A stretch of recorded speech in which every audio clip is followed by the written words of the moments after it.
কেমন আছে রাজ্যের সাধারণ মানুষ? সুখে, শান্তিতে, স্বস্তিতে? চলুন আজকে পথ চলতে চলতে আমরা জেনে নেব আজকে রাজ্যের সাধারণ মানুষ তাদের কথা। কেমন আছেন তারা?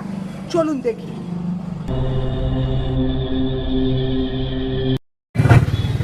শিল্পী ক্রিয়েশনসের নতুন শো কেমন আছেন?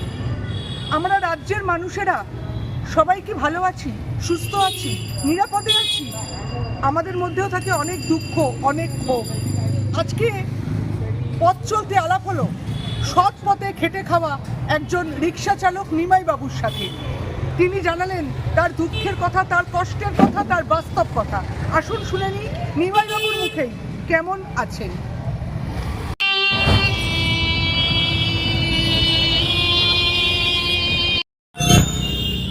বলুন। আমার ৭৬ বছর বয়স, আমি গাড়ি চালাতাম। ৪০-৪৪ বছরের ড্রাইভার আমি। আমার মাইনার স্ট্রোকের পর আমি রিটায়ার করে যাই, গাড়ি আর চালাতে পারি। এখন কী করে খাবো? একটা মোটর রিক্সা কিনে চালাই, কিন্তু পুলিশের জুলুমে আমরা চালাতে পারছি না। আমাদের সবসময় হ্যারেস করছে, ধরছে, গালাগাল মন্দ, টাকা পয়সা চাই, নিয়ে নিচ্ছে, না নিলে গাড়ি ছাড়ে না। আমরা কোথায় পাবো? আমরা কি করে খাবো? আমরা তো শেষ টাইমে চলছে।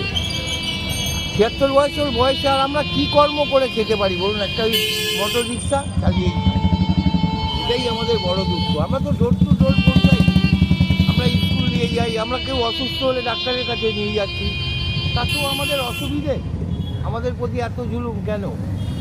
আমরা তো গরিব, আমাদের আর কিছু করে খাবার ক্ষমতা নেই গো। আমাদের কেউ আমাদের পাশে দাঁড়ায় না, যেগুলো করে খাক, এই বয়স্ক লোকগুলো করে খাক। কী করবো বলুন? আপনারা যদি না দেখেন, আমাদের কে দেখবে? খুব স্বাভাবিক, খুব সত্য কথা। দিন আনা দিন খাওয়া খেটে খাওয়া মানুষ সৎভাবে যারা বেঁচে থাকতে চান তারা কেমন আছে এই রাজ্যে? আজকে আমরা শুনলাম আপনার নাম নিমাই মণ্ডল। নিমাই মণ্ডল। নিমাই মণ্ডল বাবু ৭৬ বছর বয়স, সৎ পথে স্বাধীনভাবে রিক্সা চালিয়ে নিজের পেট চালাচ্ছেন, পরিবার চালাচ্ছেন। তাতেও তিনি অনেক দুঃখের কথা, অনেক কষ্টের কথা আমাদের সাথে শেয়ার করলেন। আপনারাও জানেন আপনাদের কথা। কেমন আছেন? নিমাইবাবু খুব দুঃখের সাথে কথাগুলো বললেন। আমরা এই নিমাইবাবুর বক্তব্য ছড়িয়ে দিলাম আমার চ্যানেলের মাধ্যমে সবার কাছে।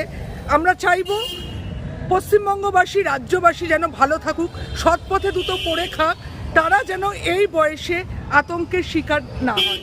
নিমাইবাবু, আপনাকে অনেক ধন্যবাদ। আপনি আপনার বক্তব্য, আপনার জীবনের অভিজ্ঞতা তুলে ধরলেন। নমস্কার।